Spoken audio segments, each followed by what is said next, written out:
आप सबको स्वागत है मेरे चैनल एनिमे टू एनिमे में। तो आज हम बात करेंगे कि नरूटो अभी भी उतना पावरफुल है विदाउट नाइन टेल। तो चलिए जानते हैं।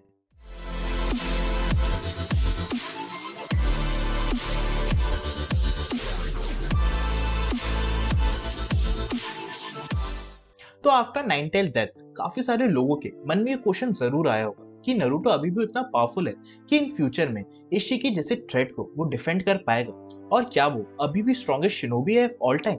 बिकॉज नरूटो का वेरिएंट मोड अभी तक का सबसे ज्यादा स्ट्रॉन्गेस्ट फॉर्म है पूरे नरूटो यूनिवर्स में, और शायद तक हमको ऐसा कोई भी फॉर्म नियर फ्यूचर में देखने ना मिले, क्योंकि वेरिएंट मोड की स्ट्रेंथ ओनली एक्सेसिबल है टू कुर्मा और उसके जुंचुरी तक, जिसमें दोनों का चक्र फ्यूज होता है टुगेदर, जो बहुत ही ज्यादा सिमिलर है न्यूक्लियर फ्यूजन जैसा, जो रेस करता है एक न्यू एनर्जी को। बट इस इनमेंस पावरफुल फॉर्म का प्राइस कुर्मा की डेथ थी, और इशिकी की फाइट के बाद सिर्फ कुर्मा की डेथ ही नहीं हुई थी, बल्कि सास्के ने अपने रेनेगन को भी लूज कर दिया था, ऑल थैंक्स टू बरूटो। और नरूटो और सास्के मोस्ट पावरफुल शिनोबी थे नरूटो यूनिवर्स में, और जहां पर ये दोनों ने कुछ ना कुछ लूज किया है, बताता है कि प्रीवियस जनरेशन के pillar of strength has fallen, जो एक सिंबल हो सकता है फॉल ऑफ शिनोबी वर्ल्ड का, जो हमको ये सीरीज स्टार्टिंग से टीज कर रही है। और बरूटो का एपिसोड 218 काफी सारे फैंस के लिए इंक्लूडिंग मी एक इमोशनल राइड थी while paying tribute to Kurama. लेकिन इस एपिसोड ने काफी सारे क्वेश्चंस को भी रेस कर दिया था, जैसे is Naruto still powerful without Kurama, जो एक वाइडली डिस्कस टॉपिक है एनिमे फैन कम्युनिटी में।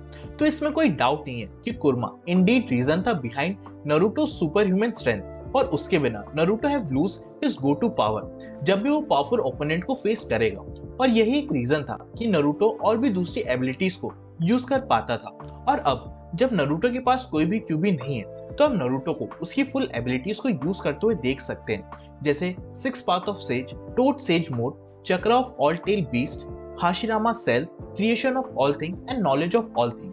तो although Naruto six path sage mode को अलोंगसाइड कुर्मा के चक्र मोड के साथ यूज करता था, बट अभी ऐसा कोई भी रीजन नहीं है कि वो इसे यूज नहीं कर सकता विदाउट कुर्मा स्ट्रेंथ।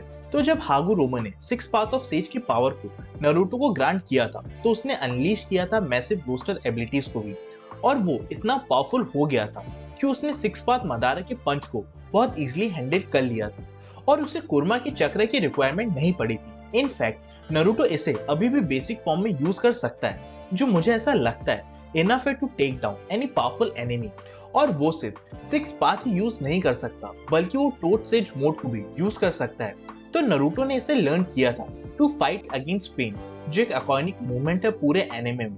तो टोट सेज मोड नरूटो को अलाउ करता है to fight without his sense, thus ये फाइट प्योरली बेस्ड होती है इंस्टिंक्टिव मूवमेंट पर। और ये नरूटो ने खुद ही क्लेम किया था कि ये मोड ज्यादा इफेक्टिव है और मच फास्टर है कुर्मा चक्र मोड से, क्योंकि ये एबिलिटी ऑटोमेटिकली रिएक्ट करती है विद एन एब्सोल्यूट एक्यूरेसी।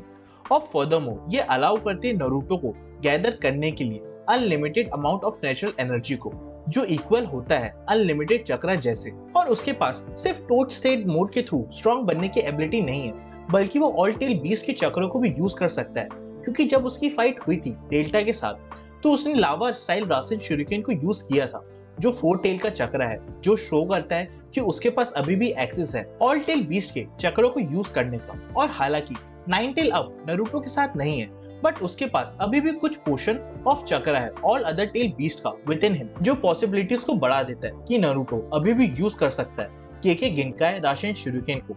और मुझे ऐसा लगता है कि जब नाइन टेल नरूटो के पास था, तो उसने कभी भी किसी और टेल बीस्ट की पावर इसलिए यूज नहीं करी होगी, बिकॉज नाइन टेल ही बहुत पावरफुल था कि उसे कभी भी जरूरत नहीं पड़ी थी दूसरे टेल बीस्ट की चक्रा लेने की।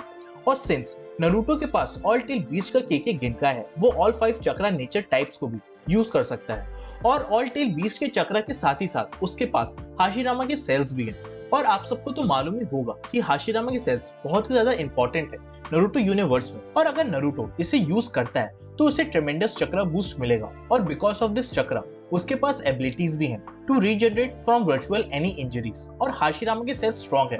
इसका प्रूफ है कि जब मोबितो का हार्ट कंप्लीटली क्रश हो गया था, तो उसके बाद भी इन सेल्स की वजह से वो हील हो गया था। और शायद सास्के के पास भी हाशिरामा के सेल्स हैं, क्योंकि जब मदारा ने सास्के को मार दिया था, तो काबुतो ने सास्के को रिवाइव करने के लिए हाशिरामा के सेल्स का यूज किया था। और आप लोगों को याद होगा कि जब मदारा ने काकाशी की शारिंगन को स्टोल कर लिया था तो नारुतो ने उसकी आई को क्रिएट किया था, जो एक हिंट था कि उसके पास एबिलिटी थी क्रिएशन ऑफ ऑल थिंग्स की भी। और ये इतना पावरफुल थी कि नारुतो ने इसकी हेल्प से गाय को रिवाइव किया था जो ऑलमोस्ट डेड था। और जब नारुतो और सास्के को 6 पाथ का चक्रा मिला था तो उन्हें एक और एबिलिटी गिफ्ट हुई थी। क्या मालूम आपने नोटिस किया था कि नहीं, बट ये दोनों अपनी न्यू एबिलिटीज को बहुत अच्छे से यूज कर पा रहे थे, as if they were using this abilities from very long. और वो इजिली मदारा के न्यू एबिलिटीज के बारे में भी बता पा रहे थे। और शायद तक इस एबिलिटी का नाम नॉलेज ऑफ ऑल थिंग्स है। बट ये सब पावर हम में से किसी को नहीं मालूम कि नारुतो स्टिल पोजेस करता है कि नहीं। और अगर आप लोगों को लगता है कि कोई और एबिलिटी जो नारुतो और सास्के अभी भी पोजेस करते हैं तो प्लीज नीचे कमेंट करके बताओ। तो यार इसी के साथ मैं आज की वीडियो यही एंड करता हूँ। तो लाइक करो इस वीडियो को, शेयर करो, सब्सक्राइब करो मेरे चैनल को। With this, thank you.